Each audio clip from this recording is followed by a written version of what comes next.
Welcome in again, everybody, to the Shelby County High School Football Show. My name, as always, Alec Etheridge, the sports editor here at the Shelby County Reporter. What a fantastic week, as usual, that we have to review from this past Friday night in high school football in Shelby County, as well as another great week to look ahead to this Friday night. It's been several fantastic weeks of football in a row. And this past Friday night did not disappoint. We had two big storylines at the forefront, and that's going to be Briarwood and Thompson both starting 5-0. It was the first time since 2007 for Briarwood when they made a run all the way to the state championship game. The first time since 1989 that the Thompson Warriors have been 5-0 to start a football season. So those two big storylines. We also had a big storyline in Vincent picking up a win this past Friday night. They moved to 3-2, only had one win in the last 2 years combined coming into this season, so big things happening there. We'll take a look also at our game of the week for this upcoming Friday night. That'll be the first thing we start with, and then we'll also take a look at our SCR Star of the week at the end of the video, and we'll talk a little bit about the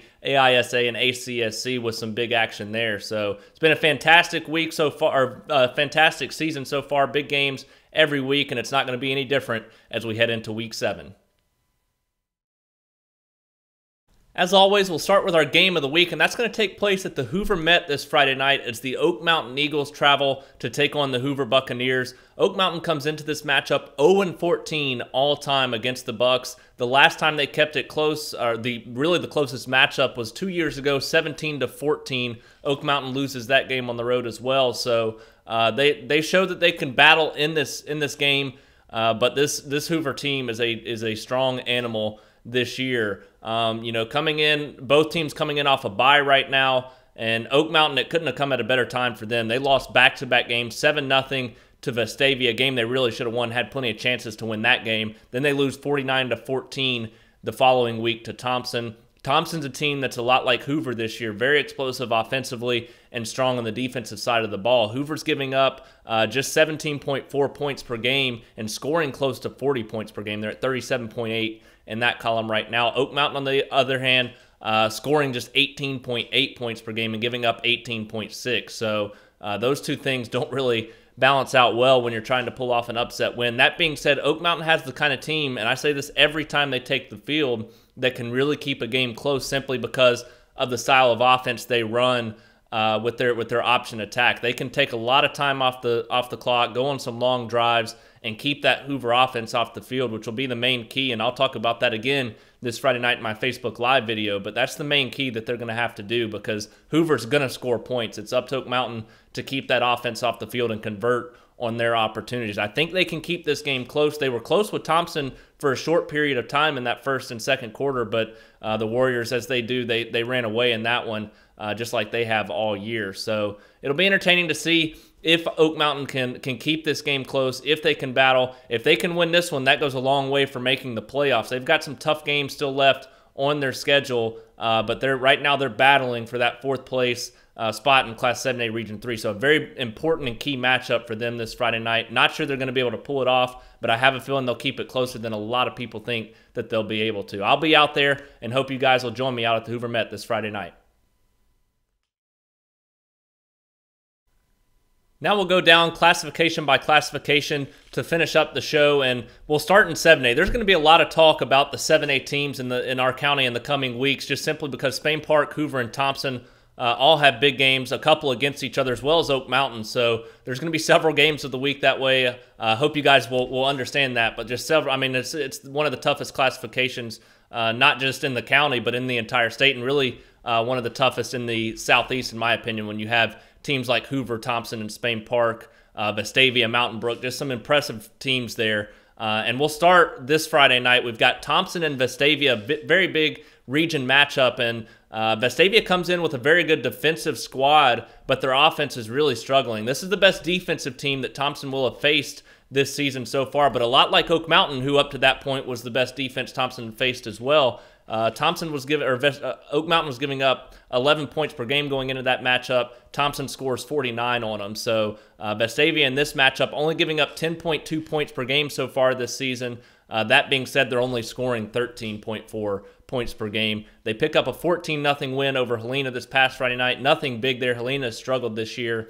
So Vestavia really needed to win that one a lot bigger. They didn't do that. When you've got a Thompson team coming in that's putting up 44.8, close to 45 points per game, and a strong defense to match with that. I mean, Thompson's put up 63, 40, 49, and 51 in their last 4 games. So I do think this is going to be a close matchup through maybe the first quarter or two, just simply because Vestavia's defense, and Thompson has kind of started slow. They were tied with Pelham this past Friday night, 14-14, going to win that one 51-21. So there's been some slow starts. They've been tied early on, but then they go off and their offense just gets back into that same rhythm that they've been in all year. I expect that to happen this Friday night. I think Thompson's going to move to 6-0, which would just be an incredible start from them. They're 5-5 the last 2 years, 0-10 the year before that. So a great turnaround for the Warriors there under head coach Mark Freeman, and the offense that they're putting on the field right now has just been unstoppable. They're slicing through everybody like Swiss cheese, and I expect that to continue this Friday night when they take on the Vestavia Rebels.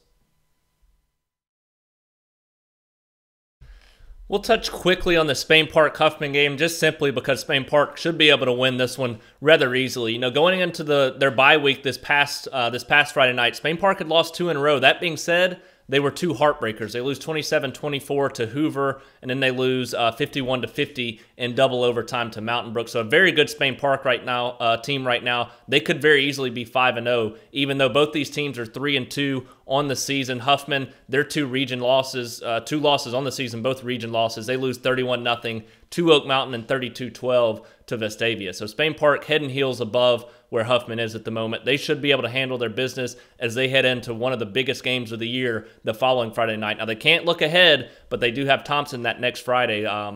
So hopefully they've been able to take care of some things over the bye week. They'll have another week to get things straight this Friday night against Huffman before taking on Thompson the week after. The Helena Huskies will be traveling a long ways this Friday night as they go down to Opelika to take on a 3-3 Opelika team in a very big region matchup. And early in the season, I wouldn't have said that Helena has a chance in this game. I still don't think they're going to be able to pick up a win, but they have a much better chance to win this game than they did earlier in the season, just because Opelika has lost 3 games now. They lose back-to-back in the past 2 weeks. That being said, all have been to good teams. They lose to Benjamin Russell Central Phoenix City, who's the 7A #1 team in the last 2 weeks, and they lose to Auburn, another 7A team earlier in the season. So Opelika, just their schedule has been very difficult. Still a very good football team. That being said, Helena's played one of the toughest schedules in the state too. They've taken on 7A Mountain Brook, 7A Vestavia. They're sitting at 1-4 right now, and they look strong this past week against Vestavia, especially defensively. Only give up 14 points, but lose 14-0, and that's the big key. That zero spot in the offensive column is a big deal right now, only putting up 10.4 points per game. I think that's what's going to do them in this Friday night. I do expect them to battle as they have all season, but not going to be able to pick up a win when the offense is struggling the way it is right now. Pelham may actually have the biggest game of the week this Friday night. They're hosting 6A #5 Wetumpka region foe. Wetumpka comes in to this game with a 6-0 record right now. That being said, they have not played but one team with a winning record, and that's going to be Eufaula. And they put up some crazy numbers so far this season, and that's what has to scare Pelham right now. They're putting up 47.7 points per game. If there's a weak spot on Pelham's team, it's the defensive side of the ball. So that's what they're going to have to shore up going into this matchup. Another question mark's at the quarterback position for the Panthers right now. Matthew Rye hurt his shoulder a couple weeks ago in a game and has not seen the field since. Xavier Langford started this past Friday night. I'm not sure what the future holds. I do know in 7-on-7 action this summer, I was very, very impressed with Langford. I think he's got great ability. I believe he's only a sophomore right now. And so for him to be able to come into this type of situation, very key how he handles this game if he's the starter going into it. But that being said, Pelham sits at 3-3 right now. They're coming off a 51-21 loss to Thompson. Not much can be said about that. Thompson 7A, one of the best teams in the state right now. I really love this Pelham team this season. You've heard me say it on past shows this season so far. They could very easily have been 5-0 going into last week's matchup and could be 5-1 on the season now after the loss last week. They lost 2 games by 7 points in the final 2 minutes. I've repeated that so many times, but that just shows where this program's at. They're in a very good situation right now.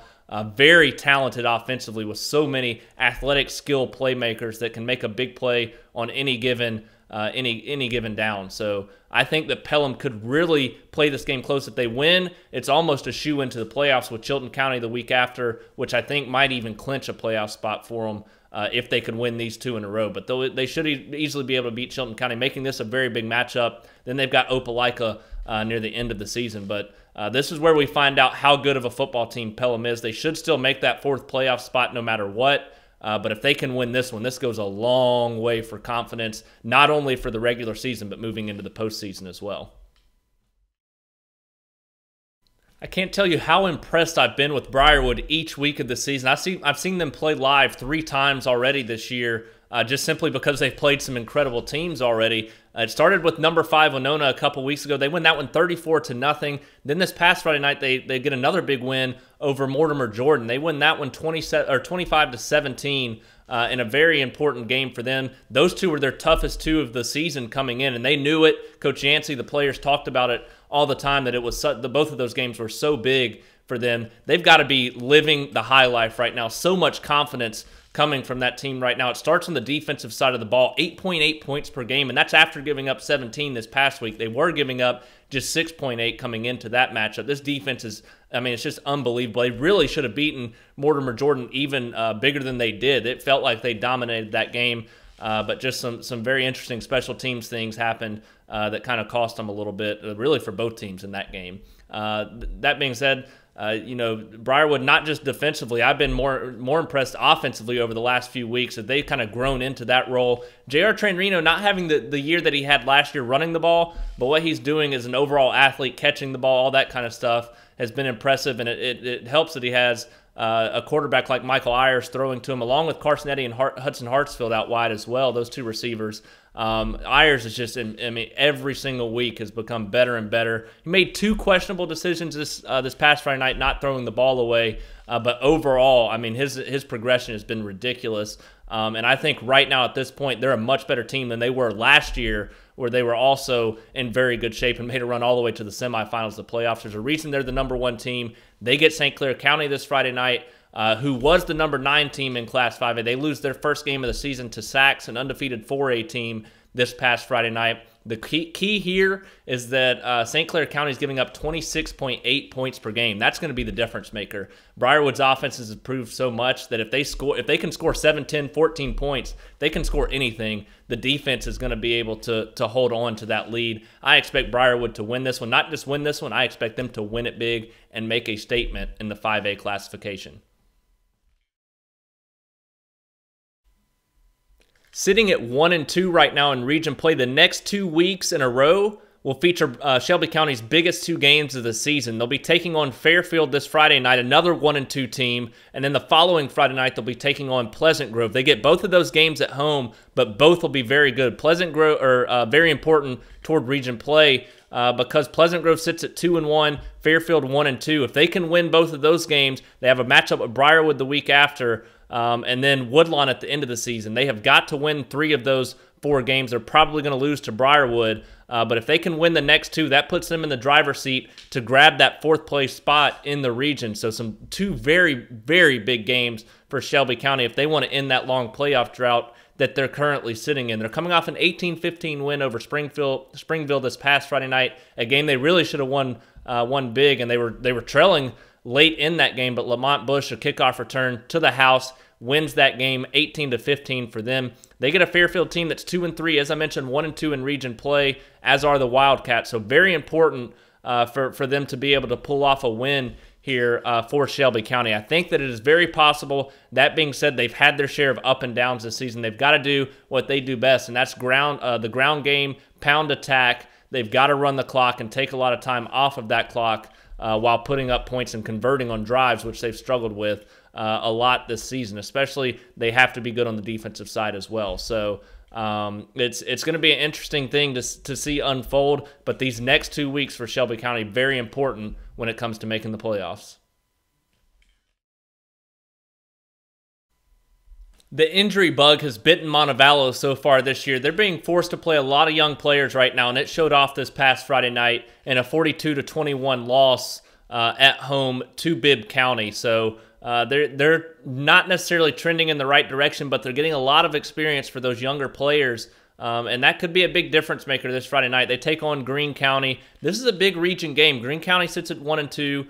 There's a battle going on for that fourth playoff spot, and it's going to be a big-time matchup this Friday night between these two teams to kind of determine whether one's going to take a step forward towards claiming that final spot.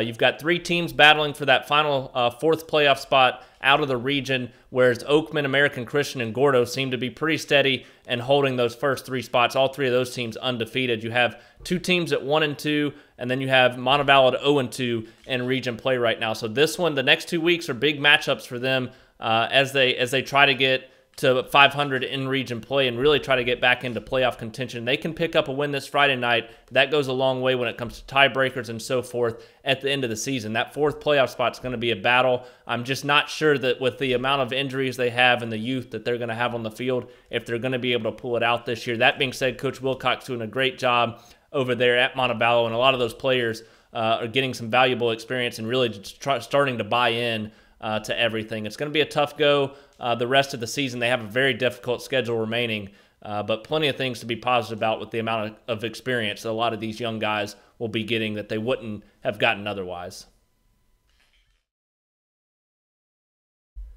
If you would have told me 2 years ago that I was going to say, let's go quickly through a Vincent recap and look ahead just simply because they're going to blow a team out this Friday night, I would have said you're crazy. But that's what should happen this Friday night as they take on Woodland on the road, an 0-5 Woodland team who's only putting up 7.4 points per game and giving up 39 points per game. So this Woodland team not very good. Vincent, on the other hand, 3-2 right now on the season. They've beaten Summerton Christian this past Friday night, 41-20. The week before that, another blowout. They win 38-7 against Fayetteville. Their two toughest games, I keep repeating this, against Lafayette and Lynette behind them, so they can continue to reel off some wins. They're big key matchups. They have to win these next 2 weeks in order to make the playoffs, in my opinion. But their key matchups are going to come at the end of the year when they take on Reeltown and Ramburn in back-to-back games. Those two teams sitting at 2-1 right now in region play. Vincent at 1-2. I do expect Vincent to win this Friday night to even that up, and then I do expect them to hopefully win the next Friday night in a very key matchup to get to 3-2. And then those two games at the end will be very key against Reeltown and Ramburn. But right now, Vincent's sitting pretty, a very exciting season for them. They're building upward under head coach Wiley McKellar and some great guys there playing for him. And you're going to hear more about one of them as our SCR Star of the Week here very shortly. Before we end the show today, we're going to talk a little bit about the AISA and the ACSC, some crossover matchups, some in-county matchups there this past Friday night. We'll start with Evangel and Cornerstone. For the first time in 20 years, head coach Tim Smith at Evangel is coaching for a different team other than Cornerstone. He faces his old squad for the first time as they travel back to Cornerstone this past Friday night. They get a 14-7 win. You know the Cornerstone players were wanting to one-up him and make his homecoming not as welcoming, while the Evangel players were wanting to fight for him and get a win on the road there. They end up picking up that 14-7 win, a big win for them, especially being an 8-man team against an 11-man team. They moved to 4-2 on the season. Cornerstone falls to 3-3. That being said, both of these teams have strong chances moving forward, especially getting into the postseason. Both have very good squads right now and should have an entertaining rest of the season. Cornerstone gets another Evangel team this Friday night in Evangel Montgomery, while the Lightning gets Lighthouse Homeschool this Friday night. So a couple more big matchups for those two teams in region play as we move forward. Also, Hope and Kingwood, a very entertaining matchup. That one went right down to the wire. Tyler Hubbard scores a late touchdown, gives Hope the 28-24 win, their first 11-man win of the season. They move to 3-3 overall. Kingwood falls to 1-5. Hope is going to be taking on Ezekiel in a big matchup this Friday night, while Kingwood gets a big in-county region matchup with Coosa Valley. Speaking of Coosa Valley, they pick up a 21-14 win over Sparta Academy, as they should have. Sparta Academy came in winless on the season, and Coosa picks up their second win. They're 2-5 on the season. That matchup with Kingwood is going to be big this Friday night, just simply from the standpoint of region play. You know, despite Kingwood having the worst region record or worst overall record between those two teams at 1-5. That one win was a region win, and while Coosa Valley has 2 wins this season, no wins in region play. So this could be an implication of which team is going to make the postseason this year between those two schools. So we got some good action. We had some good action this past Friday night in the AISA and ACSC, and we have some more good action this upcoming Friday night.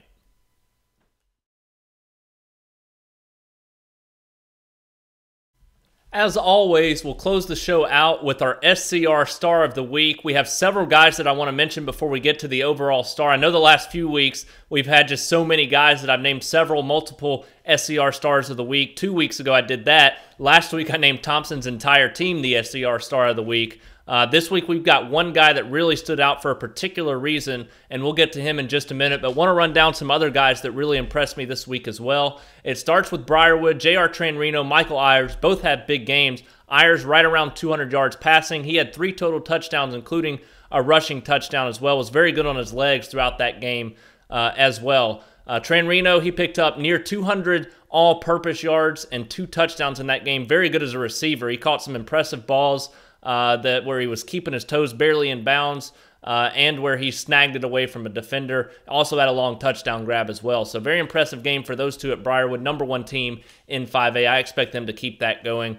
Over at Thompson, we had another big performance from Joseph Ford and Shadrick Bird. Both of those guys combined for 277 yards on 22 carries. Bird led the way with 167 yards on 13 attempts, while Ford had 110 on 9 carries. So those two guys, the passing game not as strong there at Thompson this week as it was the previous weeks of the season, as Tagovailoa had his worst game of the season, and Ahmad Edwards, still the leading receiver with 55 yards and a touchdown, his worst performance, which says a lot about how good his other performances have been.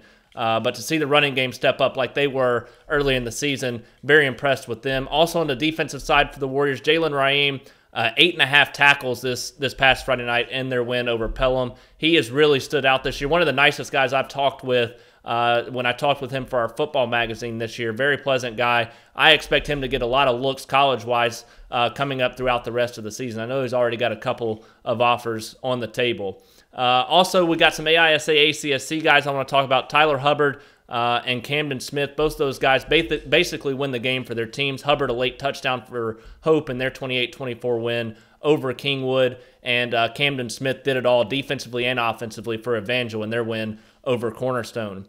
Moving on, Lamont Bush, Shelby County. He had a great performance, 74 yards rushing, but the key was his late kickoff return for a touchdown late in the fourth quarter. That won the game for them over Springville 18-15. We also, at Calera, they lose again, second week in a row. They've had a great performance, but they fall short to a good team. It was Demopolis the week before. This past week, it was Bibb County in a very key match, or I'm sorry, Jackson Olin in a very key matchup for Calera. So, they've had some struggles in the fact that they've lost, but they played really good in both of those games. It was partly because of D. Mickens this past Friday night. He had 105 yards rushing on 13 carries. Cornelius Brown, the quarterback, 279 yards passing and a touchdown for him. The turnovers were the key in that game. They really could have won that game despite losing 33-13. They had several chances that were killed by turnovers. I expect them to get that turned around. They're one of the better teams, especially sitting at 3-2 on the season right now, or 3-3 on the season. They're one of the better teams that we have, especially with that record. Our last guy, this is going to be our SCR Star of the Week for Week 6 of the high school football season. That's going to be Chris Hardy. What a performance for a Hardy, gutsy performance for him. He has 4 touchdowns, 213 yards on just 20 carries. And while that was all impressive, it wasn't the thing that impressed me the most. What impressed me the most, Saturday morning, he gets on Twitter, posts a tweet talking about how great his offensive line was, a picture with them after the game. He couldn't have been any more thankful for those guys and said that was the big reason why he was able to have the strong performance. 2 weeks in a row where he's had around 200 yards rushing, and it is in large part because of that offensive line. And that's the kind of stuff that we look for, not only as SCR Star of the Week. That's what people all around the world, the country, when they want somebody to work for them, to play football for them, do anything for you, you want a guy that's like that. A lot of class, a lot of character, and a lot of heart. That's why he gets our SCR Star of the Week for Week 6 of the high school football season. So, great week for all those guys. There are several more important performances as well. We've got some big games coming up this Friday night. We're in the halfway point is over and gone. Hard to believe. But this second leg of the season, some big region matchups. Teams are going to be playing 3 or 4 region games in a row. So it's going to be a fun fun rest of the season to see how things unfold as we head towards the playoffs. But the halfway point over, we're heading into week 7. I'll see you guys Facebook Live this Friday night, live from the Hoover Met at our game of the week between Oak Mountain and Hoover. And we'll also have all of our great coverage as usual on Twitter and Facebook. Be on the lookout for our predictions this week. And all of our great coverage on Friday night. As always, I'm Alec Etheridge. I appreciate you guys for tuning in, and hope that we can keep it going.